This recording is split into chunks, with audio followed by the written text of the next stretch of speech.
Hello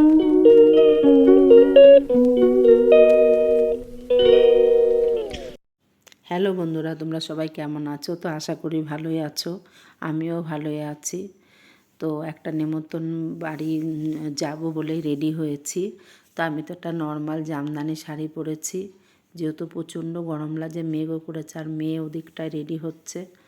তো কোথাও যাওয়ার আগে একটা মানে ঝামেলা চলে, কি পরবো, কোনটা পরলে গরম কম লাগবে। গরমের দিনে যেহেতু এই কথাগুলো একটু ভাবতে হয়, শীতের দিনে তো কোনো ব্যাপার নেই। তো অনুষ্ঠান বাড়িটা আমাদের পাশেই, বেশি দূরে না। তো এই যে চলে এসেছি অনুষ্ঠান বাড়ির কাছাকাছি। যারা চেনো আমাকে বা আমার বাড়ি, তো নিশ্চয়ই বুঝবে যে এটা কোন জায়গা। তো অনুষ্ঠান বাড়িতেই যাচ্ছি। অনুষ্ঠান বাড়ি যে প্রায় অনুষ্ঠান বাড়ি এসেই গেছে। একটা অন্নপ্রাশনের, একটা মেয়ের অন্নপ্রাশন। তো ওদের বাড়িতে হলো যাচ্ছি। এই যে চলে এসেছি অন্নপ্রাশন বাড়িতে। তো এখানে এই যে প্যান্ডেলগুলো একটু তোমাদেরকেও দেখিয়ে নিচ্ছি আমার সঙ্গে সঙ্গে। তো এখানে বাচ্চাটাকে খুব একটা দেখতে পাচ্ছিলাম না, আমিও খুঁজছিলাম। তারপরে এই যে খাবার টেবিলে চলে এসেছি, যেহেতু প্রচণ্ড ভিড় হয়ে যাচ্ছিল। তো খাবার টেবিলে মেনু ছিল, মেনু কার্ড তো তোমাদের দেখিয়ে দিলাম। তো সব তো দেখানো সম্ভব না। খেয়ে চলে এসেছি বন্ধুরা। এত গরম লাগছিল, এখানে বসে খাওয়াটা খুব কষ্ট হয়ে গেছে।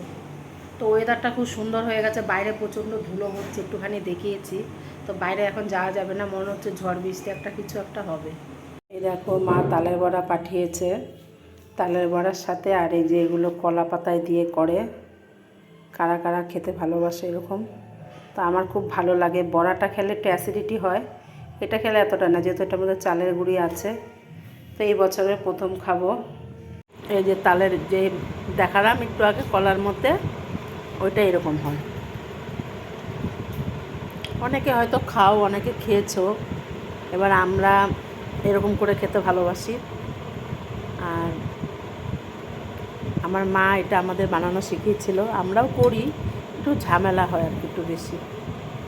জানো তো, আজকে আমি সকাল থেকে এক ফোঁটা টাইম পাইনি।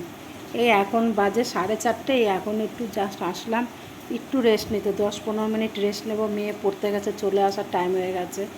সকাল থেকে একটা জোন নিয়েছিলাম বাড়িতে, সেগুলোই পরিষ্কার করানো হলো। যেহেতু আমাদের লক্ষ্মী পুজোর দিনকে বিশ্বকর্মা পুজোর দিনকে লক্ষ্মী পুজো হয়, তো একটু বাড়িঘর পরিষ্কার না করালে হয় না। তো টাইম আছে এখনও 1 মাস, কিন্তু হলো জোন পাওয়া যাবে না, পুজোর আগে জোন টোন পাওয়া যায় না, খুব মুশকিল জোন পাওয়া।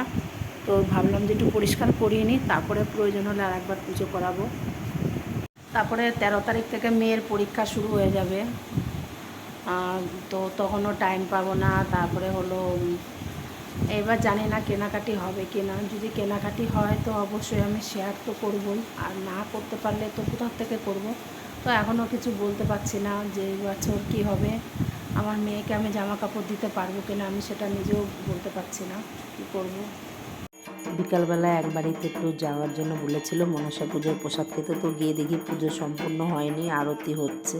তো খানিকক্ষণ ওখানে বসেছিলাম। তো ঠাকুরের মুখটা যতটা বেশি তুলেছে। আর এই যে এখানে মেয়ে আর মেয়ের বান্ধবী নাচছে।